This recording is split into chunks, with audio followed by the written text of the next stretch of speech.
Saludos cordiales virtuales desde la ciudad de Maracay, estado Aragua, Venezuela. Quien les habla, la doctora Noelia Alfonso. En el día de hoy acudo en respuesta a la invitación realizada por la doctora Viviana Monterrosa, coordinadora general del Diplomado Internacional de Investigación y Comunicación Científica, quien me asignó la tarea de conversar el día de hoy acerca de la producción escritural como vía para la socialización del conocimiento científico. Quiero señalar que cuando la doctora Viviana me asignó esta participación, me compartió sus láminas y me señaló cuál era el tema.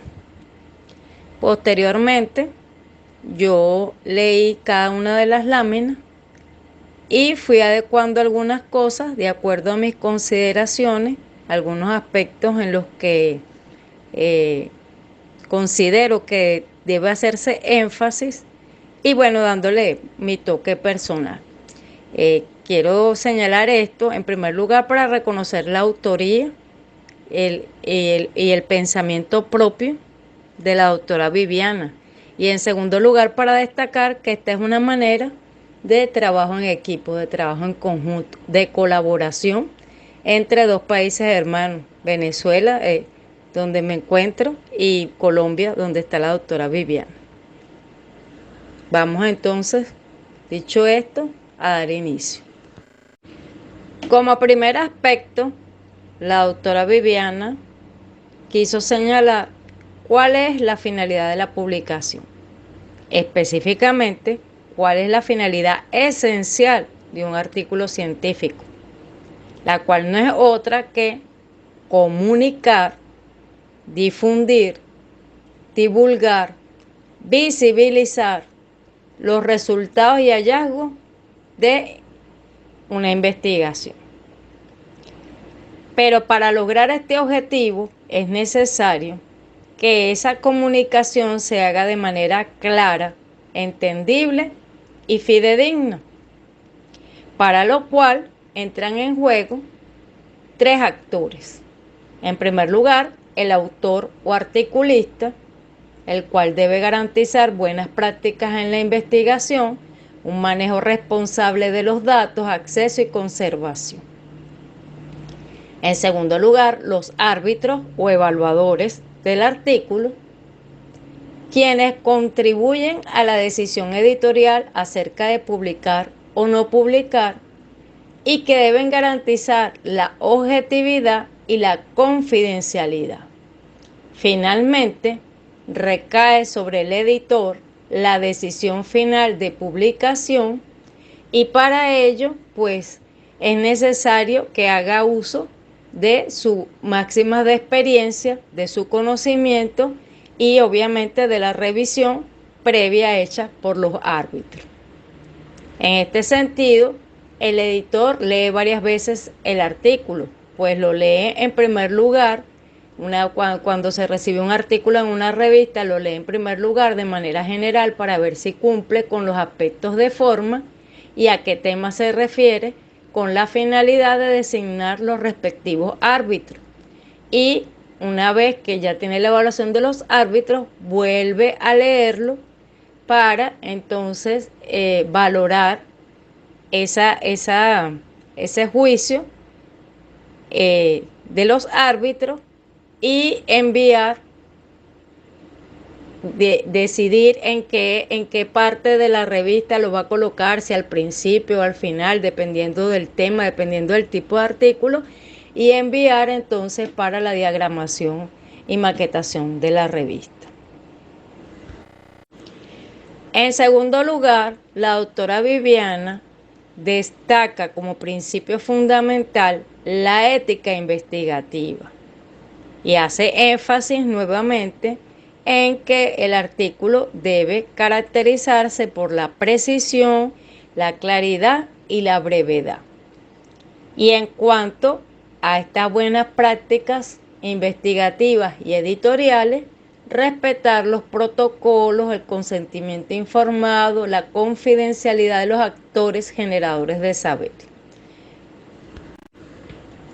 Como principal motivación para publicar artículos científicos, señala desarrollar trayectoria académica, ya que el hombre de ciencia se le conoce por sus publicaciones, intercambios de resultados de investigación mediante redes interinstitucionales, tales como CESPE, REDI, Escriba, entre otros, compromiso de las comunidades académicas y científicas para promover la producción escritural y los componentes de investigación, debido a que en la comunidad académica lo que no está escrito no existe y lo que no se publica no se conoce.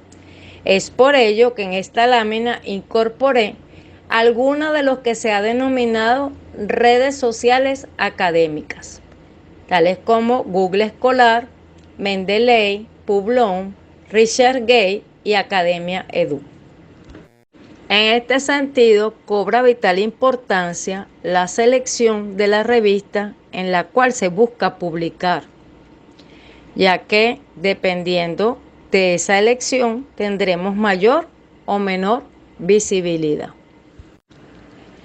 Subsecuentemente, entonces, a esa motivación, tenemos que se publica para verificarse, reproducibilidad, ingresar al conocimiento científico y porque no solo hay que hacer ciencia, sino que hay que escribir ciencia. En este orden de ideas, las revistas de acceso abierto garantizan mayor visibilidad y mayor divulgación, mayor citación, mayor rapidez en la publicación en línea, menor restricción en cuanto a la cantidad de palabras e imágenes, mayor facilidad para compartir, garantiza los derechos al autor ya que no se ceden a la revista, y es importante entonces que en esa elección considerar aquellas que se encuentran en bases de datos reconocidas o que se encuentran asociadas a diferentes redes que van a permitir entonces que el artículo sea divulgado o conocido en varios espacios. Ahora bien, ¿pero qué es un artículo científico? De acuerdo a Day 2005, se trata de un informe escrito y publicado que describe los resultados originales de una publicación. Por su parte, González 2021 señala que es un manuscrito elaborado a partir de un proyecto de investigación cuya finalidad es comunicar los principales resultados bajo una estructura normalizada.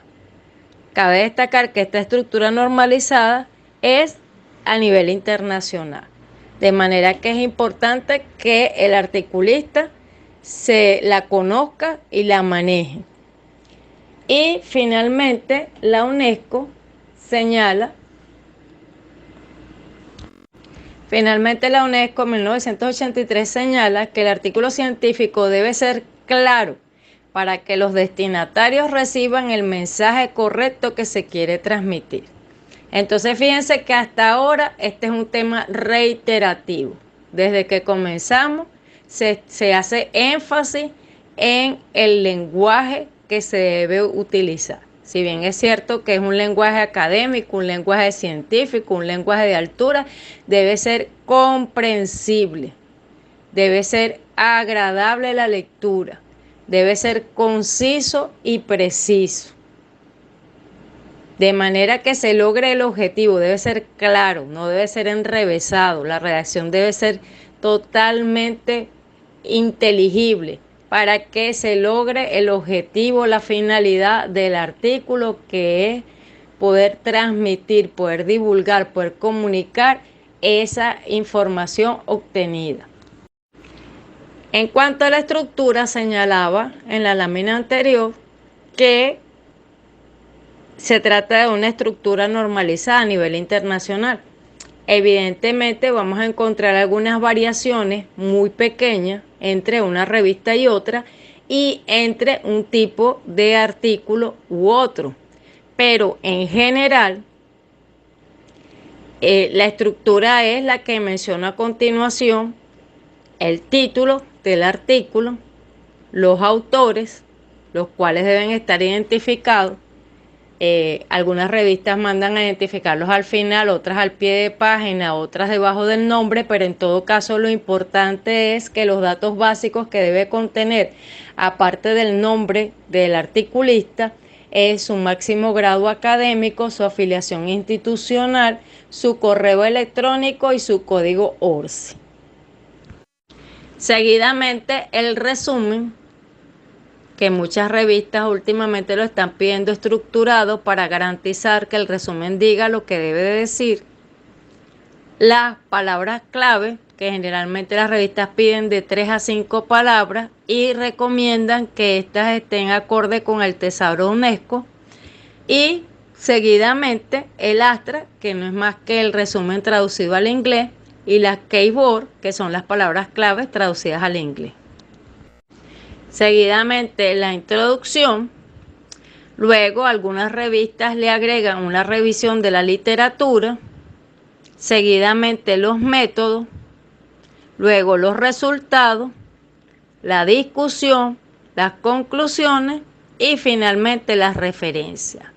Esa sería la estructura completa de un artículo. Cada uno de estos aspectos los vamos a ir abordando entonces en esta disertación. En cuanto al título, tenemos que este debe ser en español y en inglés.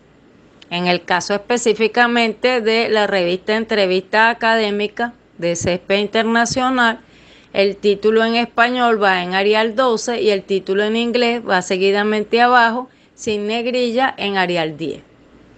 El título no debe exceder de 12 palabras, es decir, el título debe ser atractivo, pero debe ser preciso y conciso. Debe ser claro y en ningún caso debe comenzar con un verbo en infinitivo. Tampoco debe estar formulado como interrogante ni tener abreviatura. Y debe estar ajustado al contenido, al tema que se aborda en el artículo. En cuanto a los datos del autor, ya me adelanté, ya lo dije antes, así que no lo voy a repetir. Pero sí hago énfasis en que todas las revistas o la gran mayoría de las revistas piden el código ORCI. Así que si usted no lo tiene, pues yo lo invito a que se registre y lo saque para que cuando envíe un artículo a publicar en una revista no pierda tiempo por esta razón o no sea devuelto porque falta esta información. Siguiendo con las características de un buen título de artículo, debemos señalar que este debe describir adecuadamente el tema del artículo en el menor número de palabras posible, que debe ser congruente con el problema y objetivos presentados. Debe ser específico, debe ser corto, conciso y claro.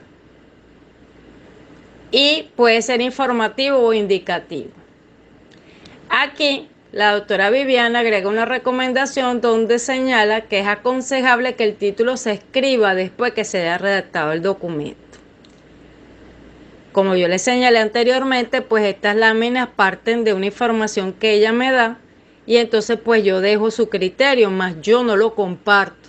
De hecho, en un diplomado y en varias actividades académicas que hacemos mi mamá y yo, la doctora Crisalia Villegas y mi persona, en donde explicamos acerca de la elaboración de artículos, más bien pedimos primeramente el resumen para forzar al articulista, al escritor, a que se fije un esquema de trabajo, porque ya ahí va a tener cuál es la vía metodológica que va a utilizar, cuál es el tema que va a abordar, cuáles son las teorías que va a revisar en su literatura, y eso le va a permitir tener un enfoque más claro de lo que va a hacer, y evidentemente pues ya ahí está el título y las palabras clave. Entonces, bueno, como el proceso de pensamiento es distinto en cada quien, así como el proceso de investigación y de escritura, pues ahí tienen los dos consejos. El que le da la doctora Viviana y el que le doy yo.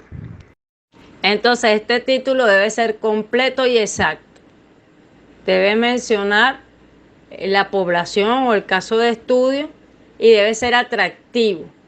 De ser posible, empezar con una palabra importante o relevante que atraiga la atención de ese lector potencial, ya que en la revista debe sopesarse el impacto del título y la rigurosidad académica, es decir, debe haber un equilibrio en eso. Y por eso es que en parte de ese equilibrio, en las recomendaciones de escritura en general, se dice que los títulos en forma de pregunta son atractivos. Por ejemplo, si usted fuese a escribir un libro, hacerlo en forma de pregunta pudiera ser atractivo, o un título que implique un número, como el libro, por ejemplo, 7 hábitos para las personas altamente eficaz. Ahí la recomendación entonces es que si haya, como decía, abreviatura, en este caso un número, o cuál es el camino para ser millonario, ahí en forma de pregunta. Pero en el caso de los artículos, como ya estamos en otro orden, vamos a decir un poco más rígido, entonces ese título el articulista debe tener suficiente ingenio para lograr que el título sea atractivo sin que se ponga en entredicho la rigurosidad académica, es decir, sin que ese sea un motivo de que sea valorado negativamente por los arbitradores o por el editor de la revista.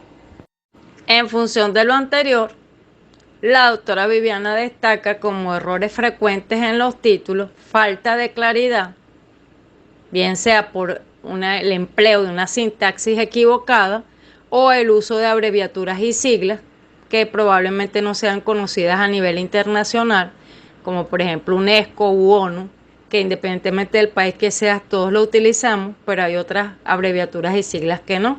Entonces siempre la recomendación es no utilizarla, y uno de los errores en los que se incurre es el empleo de las mismas. Falta de concisión, es decir, uso de palabras innecesarias. Sobreexplicación, sí, una declaración repetitiva e inútil. Demasiado extenso, con demasiadas preposiciones o artículos o uso de subtítulos.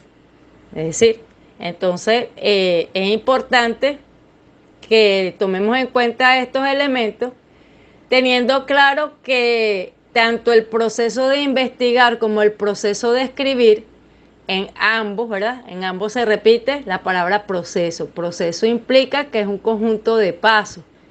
Y ese conjunto de pasos tienen un orden lógico, pero también tienen una recursividad y también tienen el devolverse para volver a ver, para volver a leer. Entonces es probable que usted inicie con un título tentativo y al final que termine su documento, siguiendo el consejo de la doctora Viviana, entonces usted vuelva a ver el título y seguramente le haga modificaciones que van a hacer que quede mejor, que se oiga mejor, que se lea mejor y que cumpla con los parámetros ya señalados. En cuanto al resumen, parto por señalar que el resumen no es otra cosa que un artículo en pequeño, y por ende debe contener todos los elementos del artículo. Toda la misma estructura que se sigue en el artículo se debe seguir en el resumen. Por eso señalaba con anterioridad que algunas revistas han escogido que el resumen sea estructurado, es decir, que tenga los subtítulos, que indique los aspectos que debe desarrollar para garantizar este cumplimiento.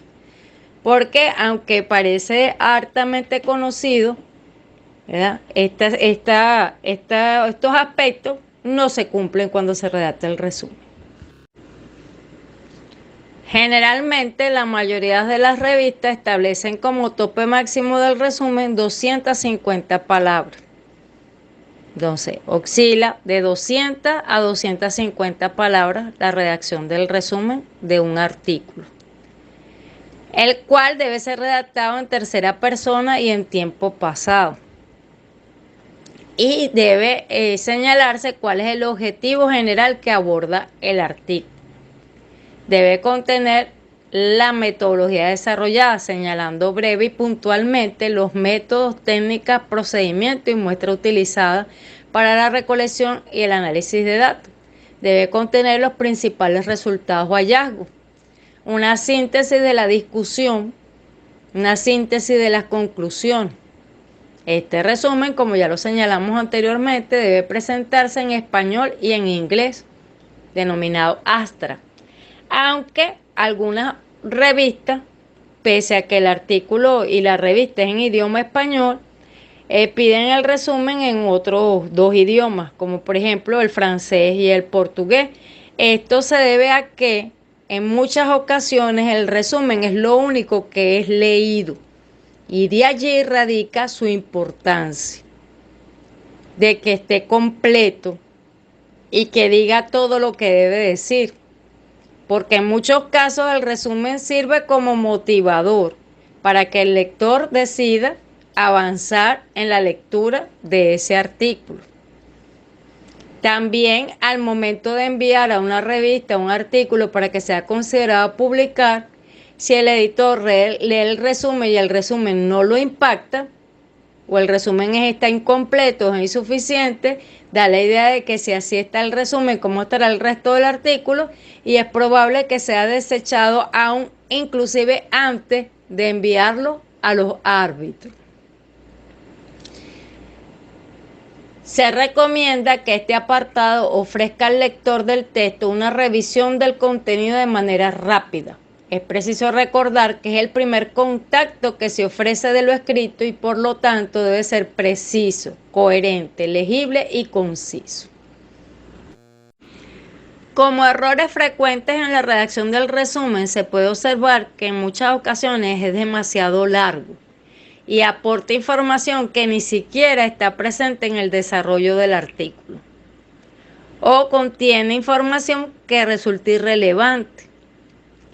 También falta de precisión y concisión en el orden, incluye conclusiones que tampoco están relacionadas con el texto, es excesivamente detallado, es decir, que vende la investigación antes de tiempo, porque entonces ya no hay nada que leer en el artículo, pues todo lo dijo en el resumen.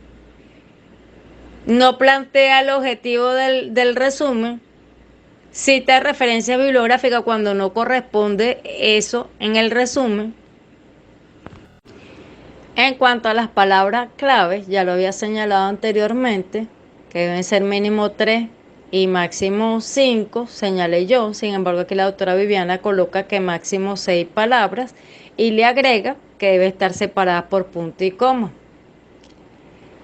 Ella indica que al menos 2 deben estar en el tesoro de la UNESCO. La doctora Criselia Villegas siempre dice que deben ordenarse alfabéticamente, no en el orden en el que aparece en el artículo, sino de manera alfabética. Se los dejo como tip.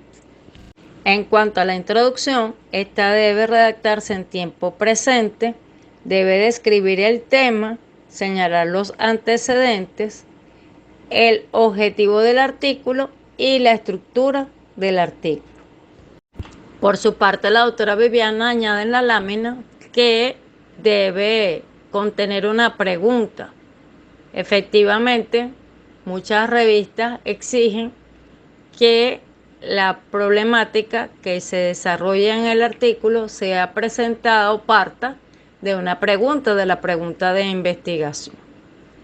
En otros vemos que no la exigen o que no es necesario porque se hace de manera descriptiva, pero claro está que es un aspecto o que es un elemento que se puede considerar, que se puede incorporar y que en algunos casos inclusive es exigido por la normativa de la revista.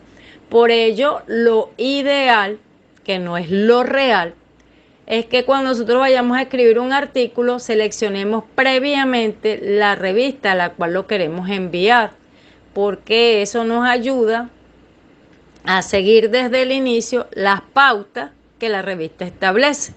Cuando lo hacemos de manera contraria, que primero escribimos el artículo y después vemos dónde lo vamos a enviar, entonces con frecuencia debemos hacer ajustes de forma y de fondo para adaptarnos a las exigencias de la revista seleccionada.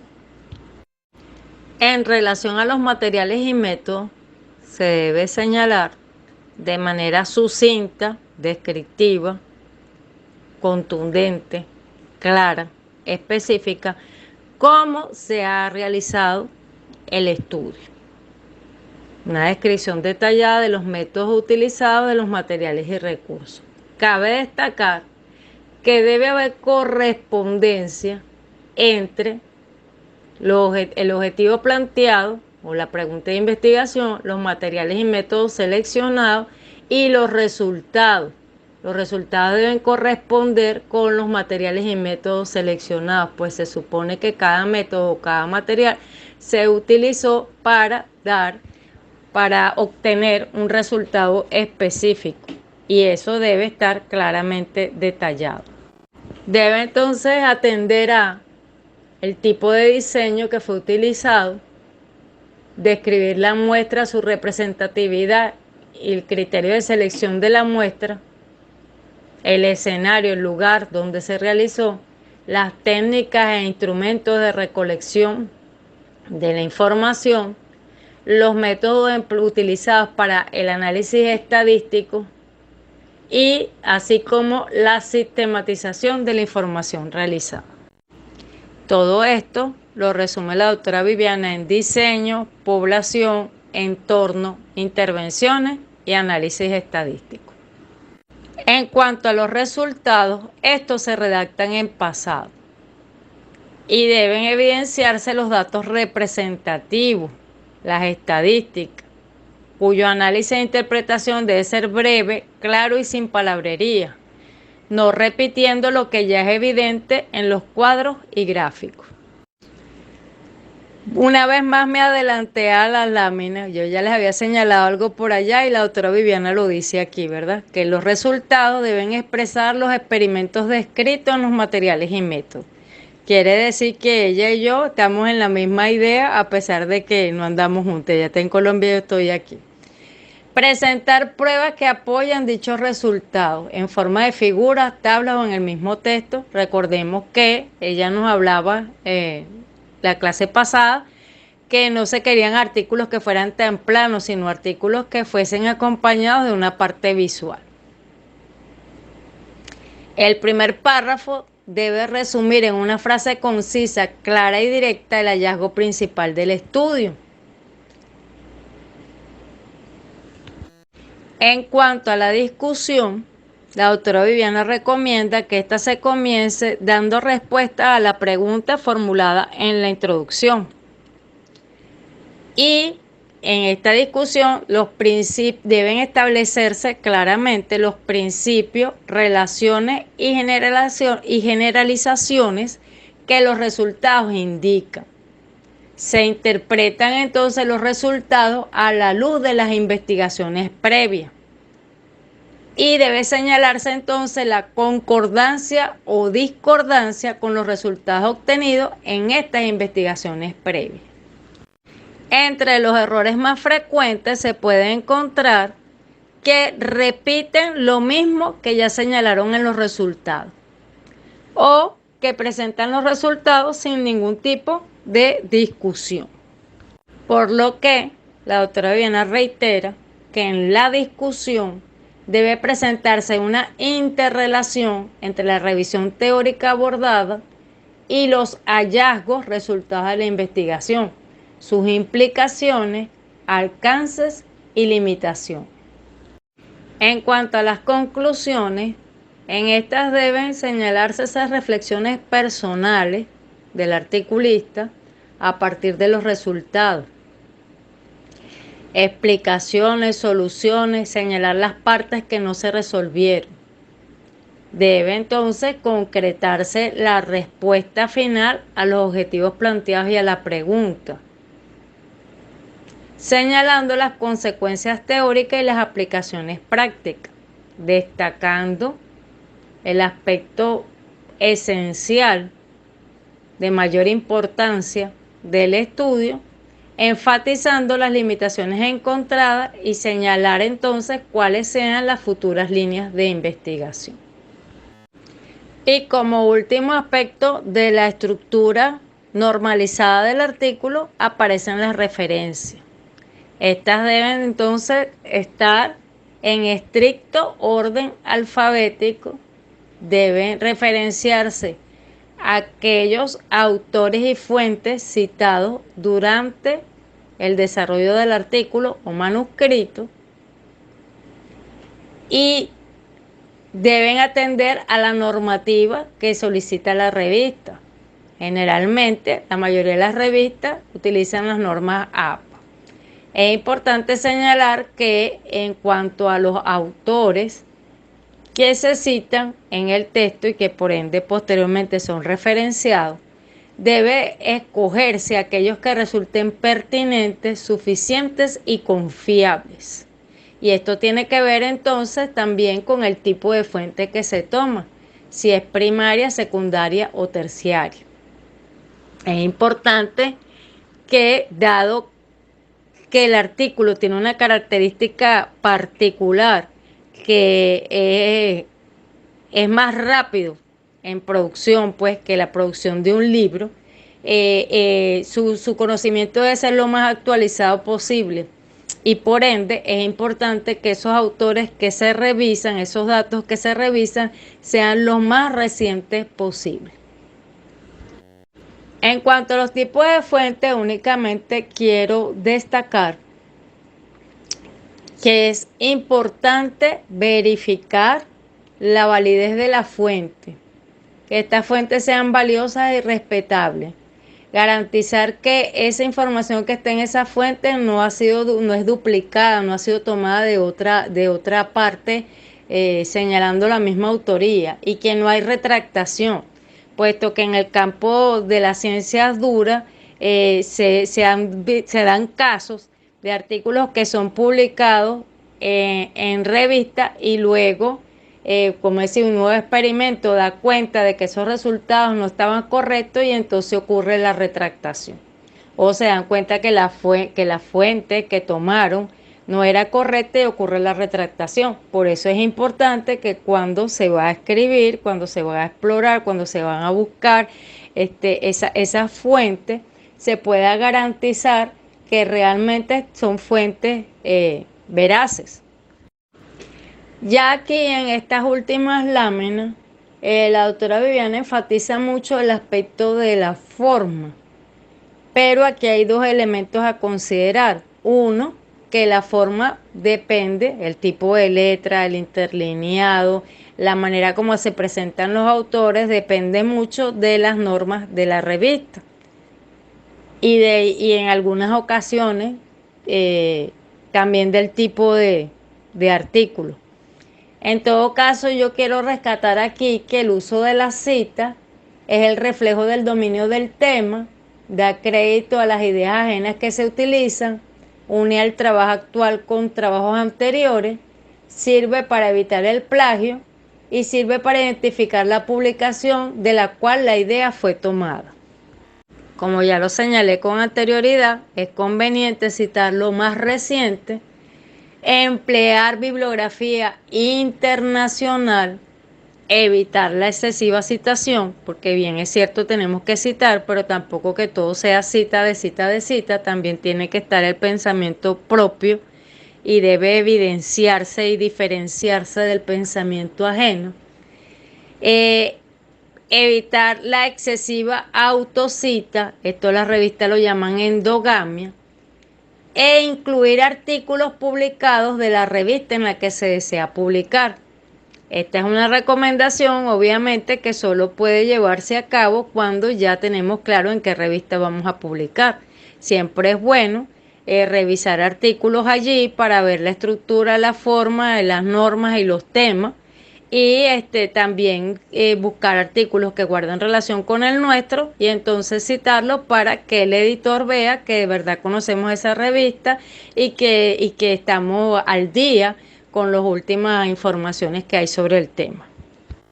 La doctora Viviana habla de citas literales. Aquí en Venezuela se dicen citas textuales, las cuales pueden ser cortas o largas. Se denominan cortas aquellas que son de menos de 40 palabras y estas van en el texto entre comillas, o de más de 40 palabras que serían las citas largas, las cuales entonces van en interlineado sencillo con sangría de 5 espacios en ambos lados sin comillas.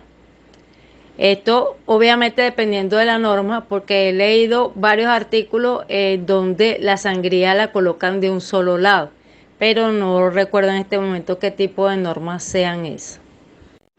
Aquí la doctora Viviana coloca ejemplos de citas con un autor, con dos autores, con tres autores, citas arriba, en el intermedio, al final. Quiero rescatar de aquí que cuando se escoja un estilo se mantenga. Si usted citó en el primer párrafo, en el segundo párrafo al inicio, cite durante todo el artículo al inicio. Si citó al final, cite al final. Porque ya esta es una cuestión de estilística y de estética. Porque usted me puede decir, bueno, sí, pero es que la norma me permite los tres tipos de manera de citar. Está bien, la norma le permite los tres, pero escoja solo uno y mantenga esa uniformidad, esa estética durante todo el artículo. Y ya para finalizar, como con recomendaciones generales, la doctora Viviana aconseja citar todas las obras que influyeron en su trabajo y que constituyeron el sustento de su investigación. Esto es relativo en el sentido de que generalmente nosotros leemos mucho más y revisamos mucho más de lo que escribimos en función de varios aspectos, en función de que quizás repiten cosas que ya ha señalado otro autor, en función de la extensión del artículo, que generalmente no es tan larga, y bueno, y otra cantidad de aspectos, pero lo importante aquí es que generalmente las normas de la revista exigen que los únicos autores que se referencien son los que efectivamente fueron citados en el texto. Entonces, esta recomendación quizás no siempre pueda ser aplicada, porque estamos claros, como lo dije anteriormente, que muchas veces leemos y revisamos más de aquellos que citamos.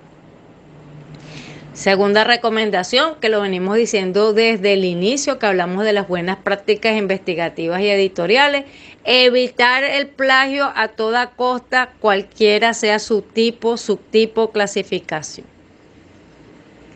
¿Y cómo lo evitamos? Pues citando directamente al autor o haciendo un correcto parafraseo. Tampoco incurrir en autoplagio presentando como reciente una obra o un artículo del autor, del articulista, que ya ha sido publicado. La doctora Viviana recomienda evitar el empleo de puntos suspensivos porque señala que pueden generar interpretaciones erróneas. Sin embargo, las normas en general establecen que cuando vamos a citar un autor y no necesitamos pues el párrafo, la frase o la oración completa, sino parte de ella, y esa parte no es solamente el principio o al final, sino que suprimimos elementos en el medio, elementos intercalados. Esta supresión debe evidenciarse a través del paréntesis y los tres puntos suspensivos para dejar claro al lector que allí el autor dijo algo más, pero que nosotros no lo estamos considerando porque no tiene pertinencia a lo que nosotros queremos destacar. Y recomienda la doctora Viviana que para dar énfasis a una palabra o una oración, esta se coloque en cursiva o itálica, dependiendo del país, no sé cuál de las dos utilizan. Aquí en Venezuela hablamos de cursiva. Y que entonces se coloque al final entre corchetes la palabra cursiva añadida, para que se sepa que es un agregado del articulista, del que escribe. Bueno, indiscutiblemente que este tema es amplio, que hay muchísima información al respecto, alguna que coincide, otra que difiere, otra que le añade. Y bueno, es necesario que todo tenga un principio y un fin, así que aquí yo finalizo mi intervención y quedo a la orden para sus preguntas y comentarios.